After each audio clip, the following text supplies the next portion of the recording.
This tree here is a cypress. It says you can call him Brian. Not because that's his name, but because it's something he favors.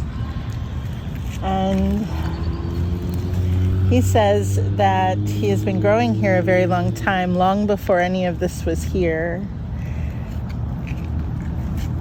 And he has seen the world change over and over and over again.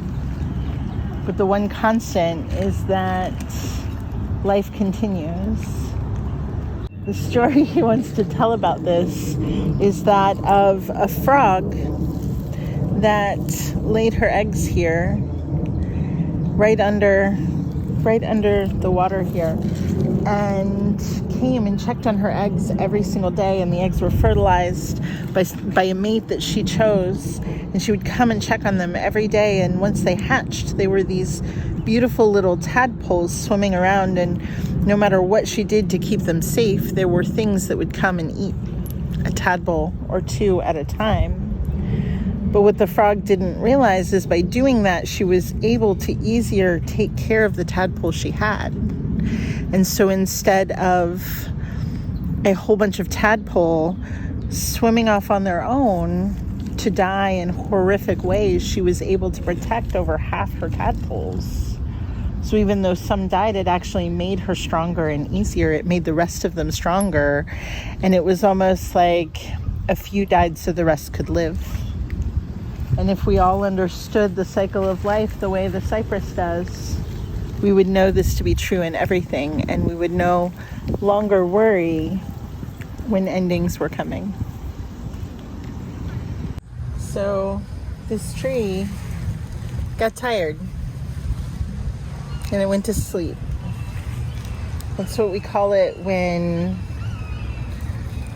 things begin to decay, when they stop their living cycle and move into the next phase. They get tired. And from it is emanating a transformational energy as a gift to the rest of the area for new growth and new life, but also for thriving. It's not something that happens every time, this transformational energy anyway. But it's very clear here, and it's almost a blessing on the area to thrive.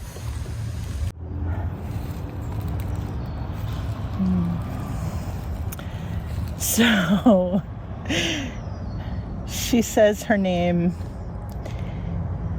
is Amra, and she wants to tell a story about a little kid who comes through here almost every day. He lives somewhere in the houses nearby because he can't be, she says, more than a sapling. And I'm taking that definition to mean probably under 10. Yeah, she says that would be correct. And he comes by every day, and he comes and he sits on her branch, and he tells her she's a pretty tree. And he hears her, and he's the only person until now that she's ever felt heard by, because most humans don't listen, even though trees always talk. And she says this little boy comes and he plays and he laughs and he makes up imaginary scenarios. Sometimes the tree branch becomes a horse, and sometimes it becomes a bench, and sometimes it even becomes something magical and mystical that he plays with her. And he tells her stories every day of the magnificence of her in his imagination. And she's so very, very grateful for this little boy who loves her as much as she loves him.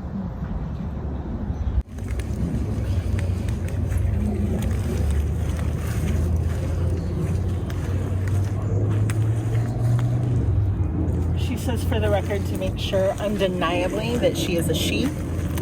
It is very important to be recognized as such. She really loves being here So it's a really fantastic neighborhood to live in, actually. And with the water right there and the nature, she doesn't like how humans seem to think that she's part of the scenery when she is a living, breathing entity. They almost think of her as decoration instead of part of life. And this is why she wants to make sure that people understand her identity.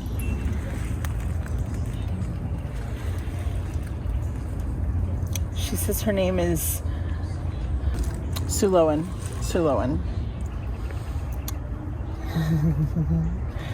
She says that if you want to honor the trees, which she would prefer,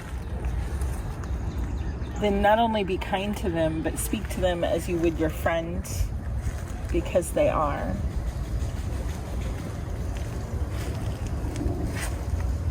And she says if you happen to know where her owl is, she would really like her to come back. She doesn't like the male owl because he's very rude, but she likes the female owl. And if you know where her owl friend is, please ask her to come back. She misses her desperately. When I was much younger, there was a dog. There was a dog who used to come by all the time. And it didn't have an owner. It was just a dog. And of course, no dogs really have owners, but people seem to think they do. This dog didn't have an owner. And he would come and he would sit with me. And he would scratch his back on my bark. And he would tell me stories of the world around, the places I hadn't seen, the places I couldn't go. He would tell me about the cows that he once met. And he would tell me what it feels like to splash in the water. And he would tell me what it was like to chase things and hunt things. And I always wished I was a dog. Because as much as I love being a tree, when I was young, I wanted that freedom. Now, as I have grown, I have knowledge and am aware that the dog is no more, but I am still here. And I get to see so much more of life than my friend the dog ever did.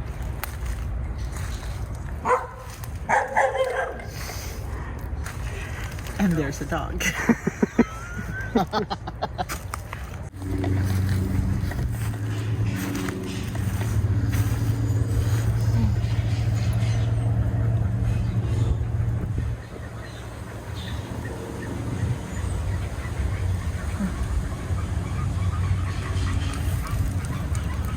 We have another fire planet or realm. You put your hand in there, you can feel the heat. Portals quickly. So every tree has a portal. It goes to somewhere else. Some of them go to realms not unlike our own. Some of them go to fire realms or elemental realms of some sort. They kind of go everywhere all over the cosmos in this dimension and in others. And there are some who can travel through the portals and others who can experience the portals when they're open. And so when I notice a portal in a tree, I enjoy opening them. They're totally safe to open. There are rules and regulations and guidelines as to what can come through or what can happen. And it basically just allows a little more magic into the world.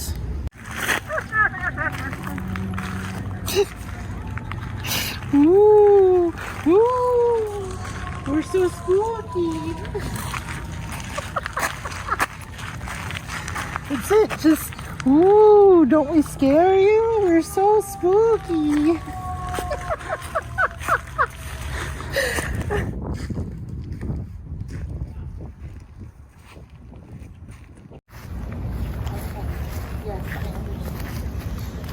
You are magnificent, aren't you?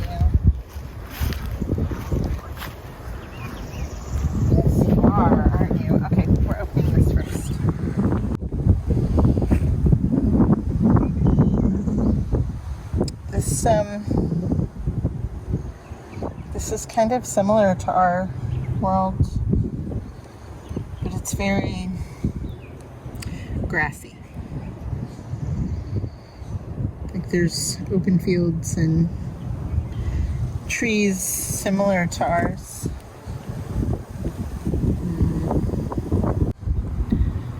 Yeah. This portal is fun because it's similar but different to our world. There's lots of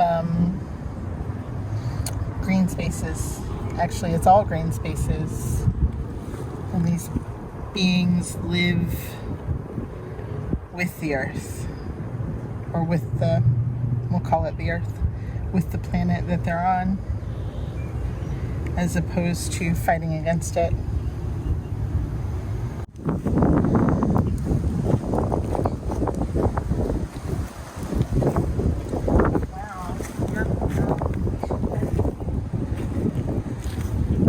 Those hub things like we saw before, almost like a central terminal, I guess. It can go many places. Open. I mean, literally the whole tree. These portals open. Like the whole tree. There's one up there. I can't reach. There's one up here. There's another one up there. Oh wow, there's one up there. Like the whole tree is portals. Open. Open. Open. Open. Open. Open. I've never seen so many portals on a tree. Open, open. Let me see if I can get up here further. Hold on. Haha. Open, open. Quisenberry oak. Open, open.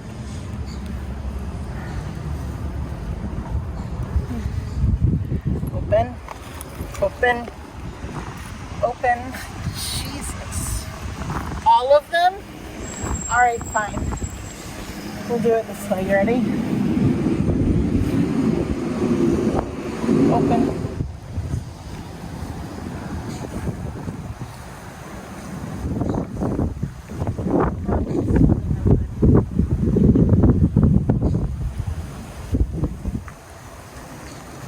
Well, I mean, literally all over this tree. I've never seen that before. She says, call me cute. And she can take you anywhere.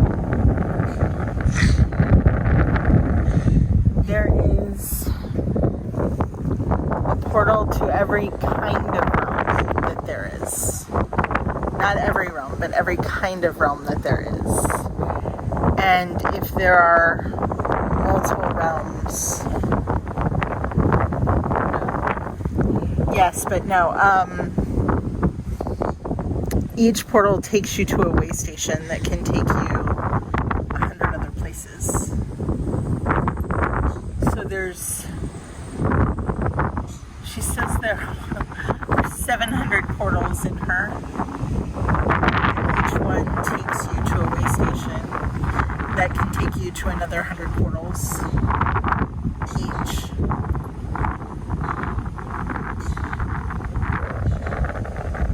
She is the only one of her kind in Florida. Now, in this climate, she says, the only one of her kind in this climate.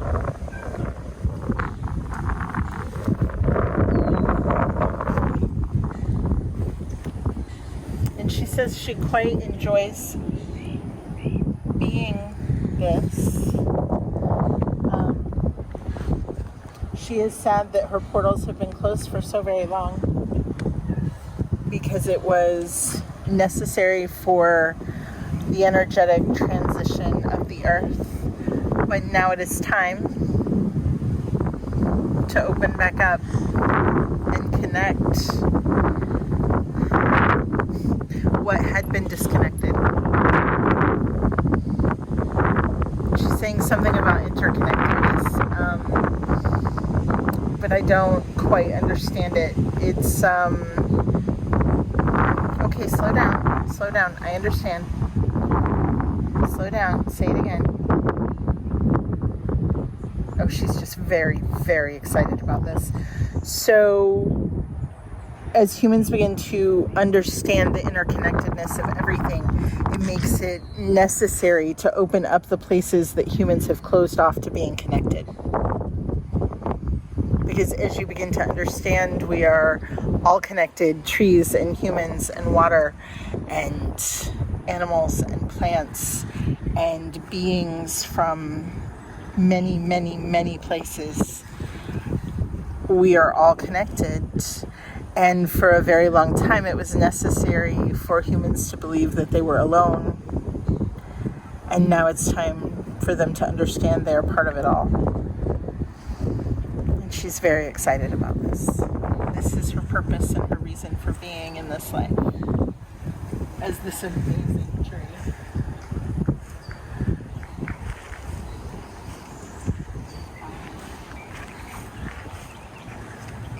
And the fact that she has a plaque is just that much